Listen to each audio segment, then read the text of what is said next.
This is Titilola Martins. You're welcome to your Monday Maratonic. And today, what am I discussing with you? This is very, very important, okay?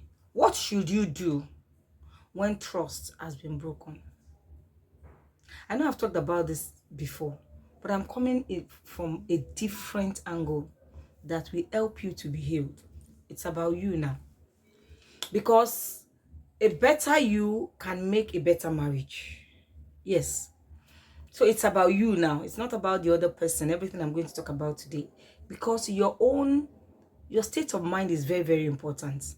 Your state of anything whatsoever. Let me not let the cat out of the bag, okay?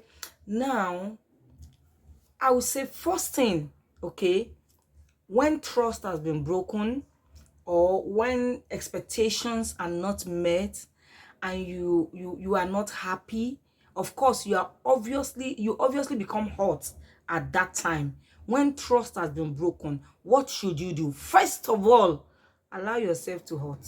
Yes, allow yourself to do what? To hurt, to be hurt. Don't live in denial.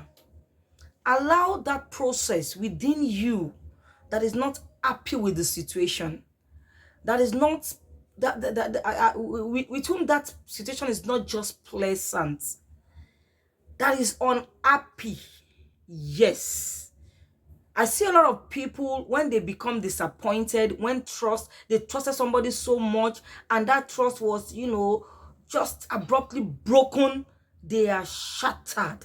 Or, I mean, in fact, it's good to feel shattered. It's normal to feel shattered. But rather than allowing themselves to hurt, they live in denial. They try to distract themselves from the situation. They try to pretend as if it never happened. They say, I'm trying to forget it. No, no, no, no, no, no, no, no, no, no. Time will come when you have to allow that moment to forget. But first of all, allow yourself to hurt, because this is your body. This is body. This is flesh. Allow that hurt, but I put a clause there. Not for too long. Because when it's becoming so long, some other forces will start coming in to expound it for you. Yes, allow yourself to hurt. Allow that if you want to cry, cry. If you feel like crying, if you feel like sobbing at that moment, do it. What you are doing at that moment is a therapy for you. It's a therapy for your emotions. It's a therapy for your mental health. Cry, scream if you feel like screaming. Yes, when you get disappointed. In fact, sometimes when somebody dies, yes, it's a form of disappointment. Why should this happen? You're not expecting it. Yes, allow yourself to hurt. Allow that hurt to come, but not for too long. Number two, while in your hurt, okay, these are things I have practiced. While in your hurt, okay, begin to think as you are hurting, okay, as you are crying, as you are not happy, as you are ruminating over the situation. Begin to think of how worse situations could have been. Yes. Begin to do what? Begin to think of how worse this situation could have been. Okay, somebody died.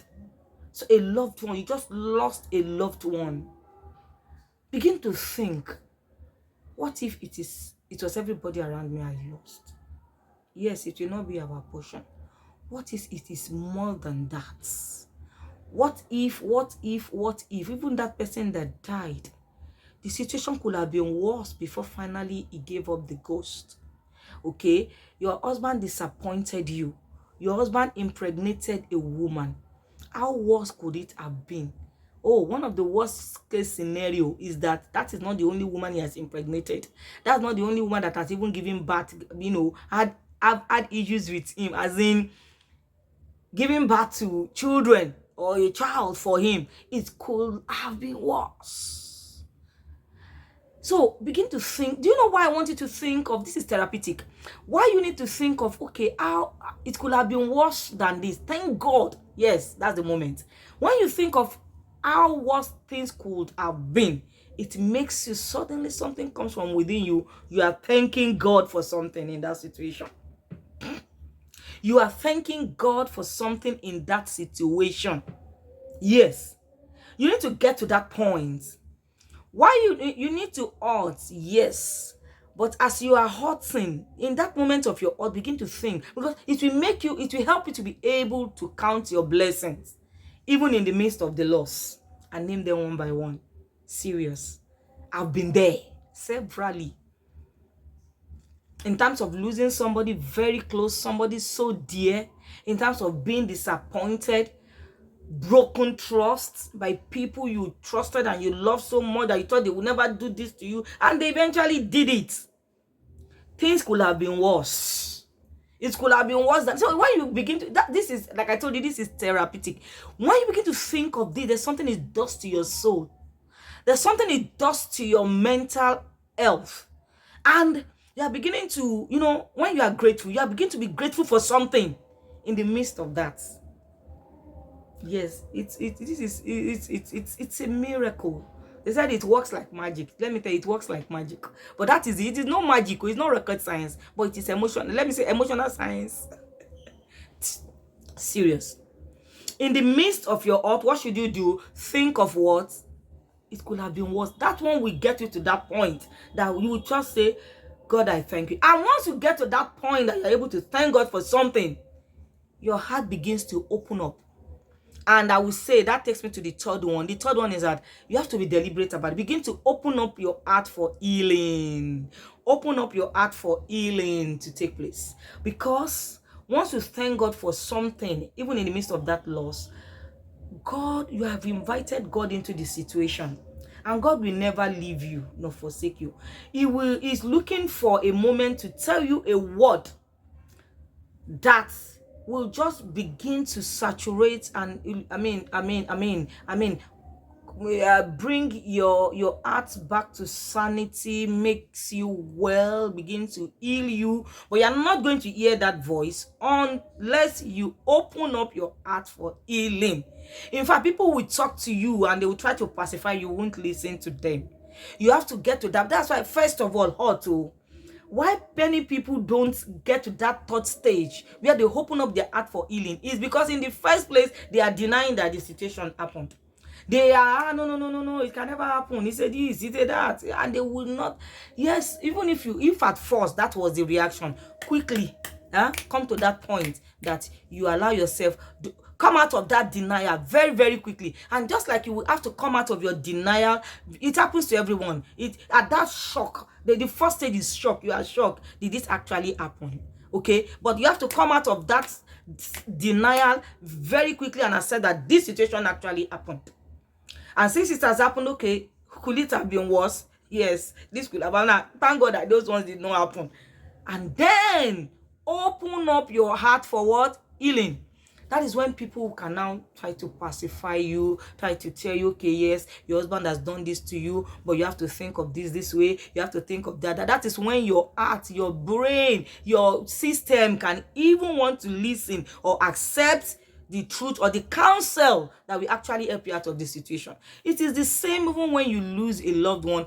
See, when trust or hope has been dashed or expectation is suddenly broken, abruptly, trust is abruptly broken, expectation, is suddenly, you just find out that your expectation is unmet. And when you find yourself in this situation, go over this video and do what is there. Okay, so, and one of the reasons why people don't want to get to that point that they want to be healed. And okay, before I even say this, when you open up your heart for healing, that is when you begin to feel like forgiving will come, because now you are coming out of your hearts.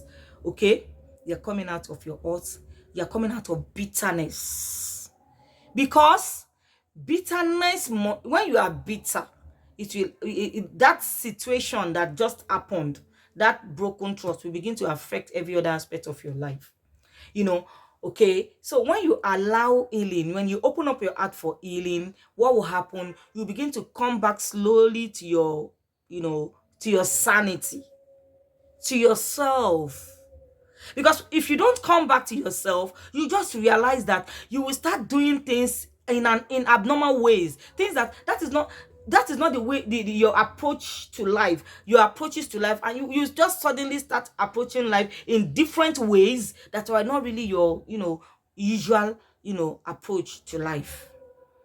For instance, a woman whose husband just, broke the trust of fidelity in your marriage. If you go through this process, after a while, when you begin to heal, or if you refuse healing, what will happen is that you begin to do things such that other aspects of your marriage that has not been affected, that has been going smoothly well before, they will be negatively affected. It is one aspect that has been tampered with, that has been odd, that has been, shattered, put it that way. But there's nothing that has been shattered that cannot be rebuilt. But if you don't allow yourself to get to that point, when you begin to think of healing, when you begin to think of repair, it will affect other aspects of your marriage, and before you know it, it will now be things in this marriage that's it's not just what it used to be. Everything has gone away. You don't know where to start, but you know that what started this thing was my husband broke the trust, my wife broke the trust, but other aspects has been affected. Yes, like I always say, the things about marriage, they are all interwoven. An unresolved conflict, an unresolved fight, an unfinished fight will lead to other fights, and by the time they give birth to other fights, you have so much children, grandchildren of bitterness, of hurt, that you have a whole generation of, I don't know how to put it. And to destroy that generation for your marriage to come back to sanity is almost impossible. You don't want to get to that point in your marriage. Yes.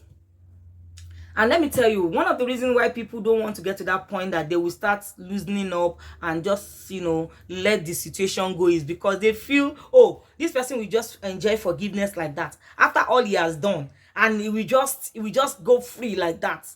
See, don't worry, your judgment, the judgment of anybody is not in your hand. God in his own way know how to deal with him. If he must be dealt with, if she must be dealt with, excuse me, God in his own way knows how to deal with them.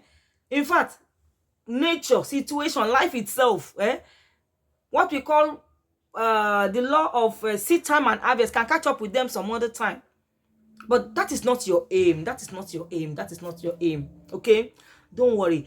What I'm talking about, that's why I started with the video, is about you. Because if not, you will become a bad version of yourself. By the time you don't allow that hurt to go. So these are things that you do when a trust has just been broken. Go over the video. Number 1, allow yourself to hurt, yet it is allowed. Number 2, while in your hurt, think of how worse things could have been. But that one is therapeutic. What it does to you is that suddenly you find reasons to thank God in the midst of your loss, in the midst of that broken trust, in the midst of that situation. You find reasons to see other things that are still okay, that are still good about your marriage, about your relationship, with your children. You see other things that are still good. You see the future, and you smile that this one is better. And it ignites a kind of faith within you that wants you to that gets you ready to face the future and say, no matter what, I'm still going to win. Even though this has happened, I still own this marriage, even though this has happened. But if you don't allow yourself to get to that point, that you begin to think of, it could have been worse. Thank God it is not this, it is not that. You may not be able to handle, you won't even be able to handle the matter well. Then afterwards, open up your heart for healing. God is always around the corner to speak to you, to use somebody to talk to you, so that the situation can be resolved, can be normal again. But if you don't allow it, the situation will not be normal. And it is not that aspect of broken trust that will be destroyed. It will destroy every other aspect of your marriage. It's just a matter of time. Why? Because you are not going to go back to your normal self. You won't come back to sanity because you are not healed. You are hurt. You are bitter. And you will become a bad version of yourself. I'm sure you don't want that. I can go on and on. So I believe this is for somebody. God bless you. Thank you very much for listening to your Monday Marriage Tonic. Please, thank you for listening to the end, because I know today's video is a bit longer. God bless you. This is again Titilola Martins, your marriage counselor. your relationship counselor. Yes, not just about marriage. And please, if you think you want to speak to somebody about your marriage, don't hesitate to give me a call. You will see the number in the bio. And not just that, even about this very topic, please, those of you that watch this, I'm looking forward to your comments on this. Maybe an experience you had. Let me tell you the truth. Let me be open to you. Let me tell you the honest truth. This came out of an experience I had of late, and how God helped me to be out of it. And so when God told me to give me this topic, I said, wow, I was never, no, I wanted to talk about something else today, but He told me to talk about this. Because somebody out there needs to be saved from yourself before yourself destroy things for yourself. Thank you. God bless you. Sister Lola Martins, God bless you.